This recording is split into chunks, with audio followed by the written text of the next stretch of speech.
Yo, let's rewind the clock. Imagine stepping back in time to an era where the spirit of adventure was alive and kicking.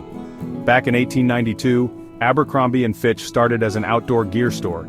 It was a haven for explorers, adventurers, and anyone with a thirst for the great outdoors.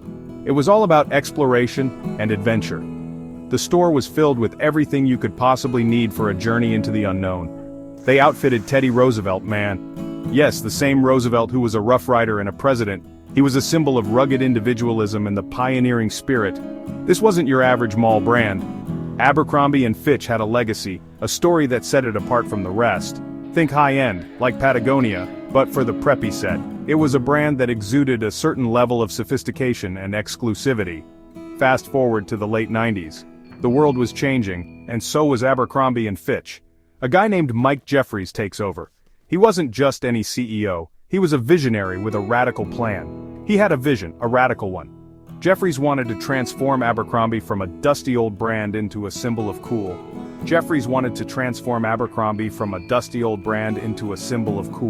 He saw potential where others saw history.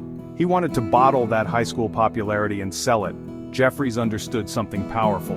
He knew that the key to success was tapping into the desires of the youth. He knew teenagers craved belonging. They wanted to be part of something bigger, something that made them feel special. And what screams belonging more than a brand everyone wants to be seen in? Abercrombie & Fitch became that brand. He wasn't just selling clothes. He was selling an identity, a way of life that resonated with the youth. He was selling a lifestyle, an image. The clothes were just a part of the package. Abercrombie & Fitch became synonymous with exclusivity. It was a brand that people aspired to be associated with. You weren't just wearing a shirt, you were wearing a status symbol. It was a way to show the world that you belonged to an elite group. And that, my friends, is how you build an empire. By understanding the desires of your audience and giving them exactly what they want. Walking into an Abercrombie store was an experience. The music was loud, the lights were low, and the atmosphere was almost club-like. It was designed to make you feel like you were stepping into an exclusive world, a place where only the cool and trendy belonged. The store layout was meticulously planned to draw you in and keep you there, exploring every corner. And the air was thick with the scent of their signature cologne, Fierce. It was intoxicating, literally. The fragrance was so strong that it became synonymous with the brand itself. You could smell an Abercrombie store from a mile away, and that was exactly the point. It was all part of the sensory overload that made the shopping experience unforgettable. The staff wasn't just there to fold clothes. They were an integral part of the brand's image. Each employee was carefully selected not just for their ability to sell but for their looks. They were models, handpicked to embody the Abercrombie ideal. Their presence added to the store's allure, making customers feel like they were part of an exclusive club. They were models, handpicked to embody the Abercrombie ideal. This wasn't just about selling clothes, it was about selling a lifestyle, an aspiration. The staff's appearance was a crucial part of the brand's strategy to create an aspirational image. It was all about aspiration. You didn't just want the clothes, you wanted to be them. The brand sold an image of youthful, carefree, and attractive living. Wearing Abercrombie was like wearing a badge of honor, a symbol that you were part of the in crowd. You didn't just want the clothes, you wanted to be them. The mirrors in the store weren't just for trying on clothes, they were for imagining yourself as part of that exclusive world. Every glance in the mirror was a step closer to becoming the ideal Abercrombie person. Then there were the Abercrombie & Fitch fashion shows. These events were the epitome of the brand's image. They weren't just about showcasing the latest collection, they were about creating a spectacle, an event that people would talk about for weeks. These weren't your grandma's runway events. These were high-energy, high-impact shows designed to leave a lasting impression. The models didn't just walk, they danced. They interacted with the audience. They made you feel like you were part of something special. These were parties, spectacles designed to generate hype. The atmosphere was electric, and the exclusivity made it even more desirable. Everyone wanted to be there, to be seen, to be part of the Abercrombie magic. They were exclusive, invite only, and everyone wanted in. The strategy worked. The brand's exclusivity made it even more desirable. People would line up for hours just for a chance to get inside, to be part of the experience. Abercrombie & Fitch became the uniform of the cool kids. It was more than just clothing, it was a statement. High school students, college kids, Everyone wanted to be seen in Abercrombie. It was a way to signal that you were part of the elite, the in crowd. They were everywhere: high schools, college campuses, malls across America. The brand's reach was extensive, and its impact was undeniable. It wasn't just a store, it was a cultural phenomenon that shaped an entire generation's sense of style and identity. The brand was a cultural phenomenon. It wasn't just about the clothes, it was about the entire experience, the lifestyle, the aspiration. Abercrombie & Fitch managed to create a world that everyone wanted to be a part of, and for a time they succeeded spectacularly. But here's the thing about empires: they're built on shaky foundations, and the Abercrombie empire was no different. The very things that made it successful, the exclusivity, the focus on a certain look, were also its biggest flaws. People started to notice something. The Abercrombie image wasn't exactly diverse. In fact, it was pretty damn homogeneous. Their models, their ads, their entire brand image seemed to cater to one specific type of person: white, thin, and conventionally attractive. This wasn't just a PR problem. This was a reflection of the company's values, or lack thereof.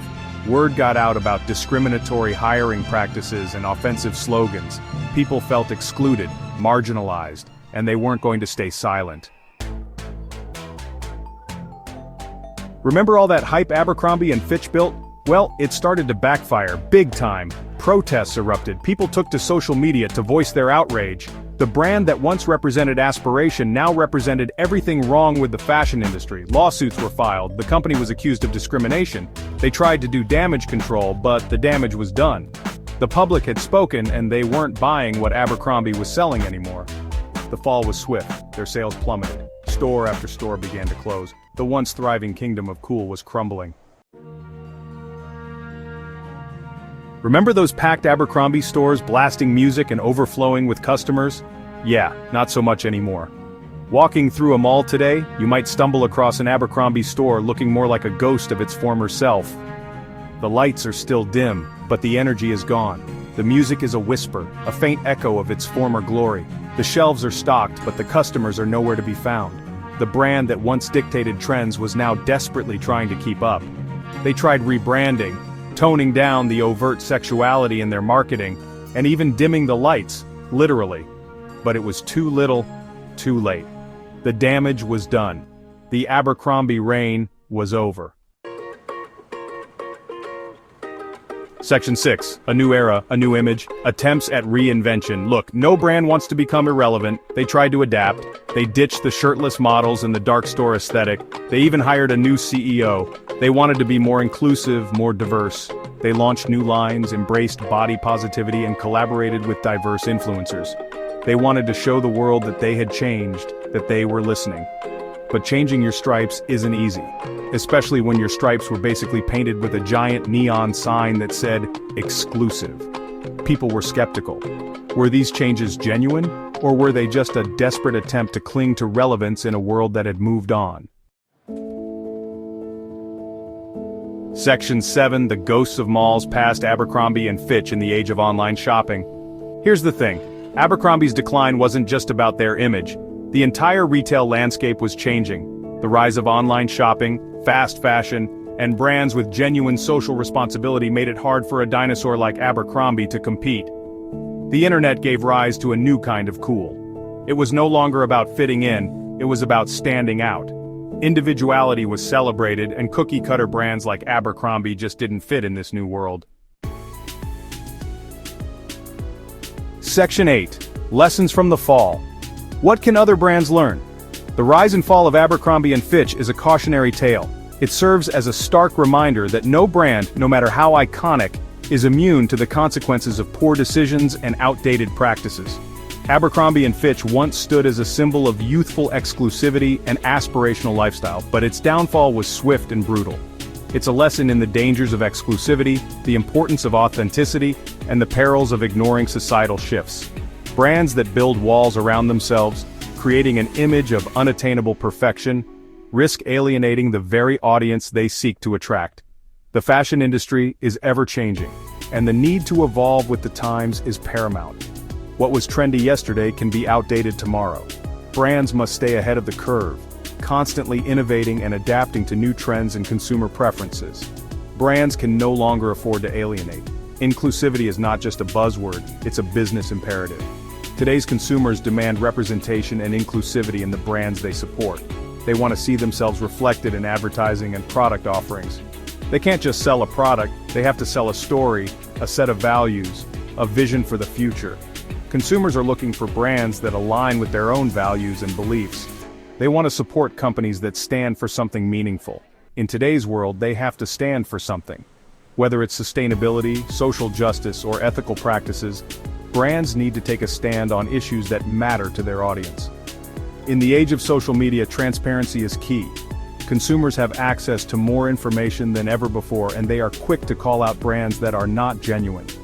Authenticity and transparency are no longer optional, they are essential. Consumers, especially young people, are more aware than ever. They are savvy, informed, and skeptical of traditional marketing tactics. They value honesty and integrity, and are quick to support brands that demonstrate these qualities. They can sniff out a marketing ploy a mile away. Traditional advertising methods are losing their effectiveness, and brands need to find new ways to connect with their audience. Authenticity is the new currency. Brands that engage authentically with their customers build trust and loyalty. It's about creating genuine connections and fostering a sense of community. Diversity isn't a trend, it's a necessity. Brands must embrace diversity in all its forms, from their workforce to their marketing campaigns. It's about reflecting the world we live in and celebrating the richness of different cultures and perspectives. Brands that don't get it, that cling to outdated notions of beauty and exclusivity, are doomed to become relics of the past. The world is moving forward, and brands must move with it or risk being left behind. Clinging to outdated notions of beauty and exclusivity is a recipe for obsolescence. The future belongs to brands that are inclusive, authentic, and forward-thinking. Those that fail to adapt are doomed to become relics of the past, forgotten in the annals of retail history. The lesson is clear: evolve or fade away. Section 9. A legacy tarnished, the enduring impact of Abercrombie & Fitch. Abercrombie & Fitch's story is a trip, man. They went from outfitting presidents to being public enemy number one. And while they're trying to make a comeback, the stain of their past lingers. Their legacy is a complicated one. They defined a generation, but they also alienated a whole lot of people in the process.